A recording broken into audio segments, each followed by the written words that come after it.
പലിശ ദുരന്തം.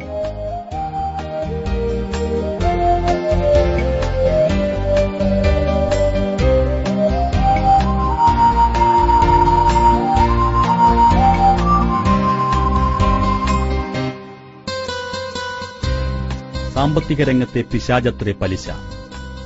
പലിശയുടെ നീരാളിപ്പിടുത്തത്തിൽ നിന്ന് മോചനം ലഭിക്കുക വ്യക്തികൾക്കും സമൂഹങ്ങൾക്കും അസാധ്യമായിക്കൊണ്ടിരിക്കുന്നു. വ്യക്തിപരമായ ഈ പ്രശ്നം വ്യക്തികളുടെ ആത്മഹത്യകളിൽ കലാശിക്കുമ്പോൾ സാമൂഹികമായി സാമ്പത്തിക സ്ഥാപനങ്ങളുടെ തകർച്ചയിൽ കലാശിക്കുന്നു. എന്നാൽ പലിശ ഭുജിക്കുന്നവരോ അവരുടെ ഗതി ചെകുത്താൻ ബാധിച്ച് ഭ്രാന്തു പിടിച്ചവന്റേതുപോലെയാകുന്നു. കച്ചവടവും പലിശ പോലെ തന്നെ എന്ന് വാദിച്ചതുകൊണ്ടത്രേ അവർക്ക് ഈ ഗതി വന്നത്. എന്നാൽ കച്ചവടത്തെ അള്ളാഹു അനുവദിക്കുകയും പലിശയെ നിഷിദ്ധമാക്കുകയുമാണ് ചെയ്തിട്ടുള്ളത്. ഖുർആൻ അധ്യായം 2. പലിശക്കാരൻ പണത്തിനു പിന്നാലെ ഭ്രാന്തനായി ഓടുന്നു. പലിശ വ്യാപാരം കാരണം മാനുഷിക സ്നേഹത്തിന്റെയും സാഹോദര്യത്തിന്റെയും ദീനാനുകമ്പയുടെയും അടിവേര് മുറിഞ്ഞു പോകുന്നു.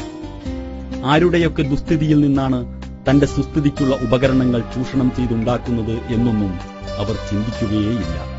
സ്വാർത്ഥം എന്ന ഒരേയൊരു ഭ്രാന്തിലായിരിക്കും അവർ. പലിശ മനുഷ്യനാഗരികതയുടെ നാശത്തിന് കാരണമാവുന്നു. വ്യക്തികളിൽ ലുബ്ധത, സ്വാർത്ഥം, കഠിനമനസ്കത, ദയയില്ലായ്മ, ധനപൂജ തുടങ്ങിയ ദുർഗുണങ്ങൾ സൃഷ്ടിച്ചുവിടുന്നു. നവസാമ്പത്തിക കേന്ദ്രങ്ങളുടെ തകർച്ചയ്ക്ക് കാരണങ്ങൾ ലാഭത്തോടുള്ള അത്യാർത്തിയും പലിശയുടെ അടിസ്ഥാനത്തിലുള്ള സാമ്പത്തിക ക്രമവുമാണ്.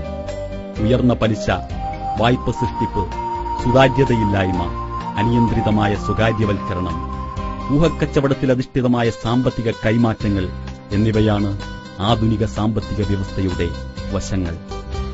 പലിശ ദുരന്തത്തിന്റെ കഥകൾ നാം ദിനേന മാധ്യമങ്ങളിലൂടെ അറിഞ്ഞുകൊണ്ടിരിക്കുന്നു. ആയിരക്കണക്കിന് മനുഷ്യർ ആത്മഹത്യ ചെയ്യുന്നു.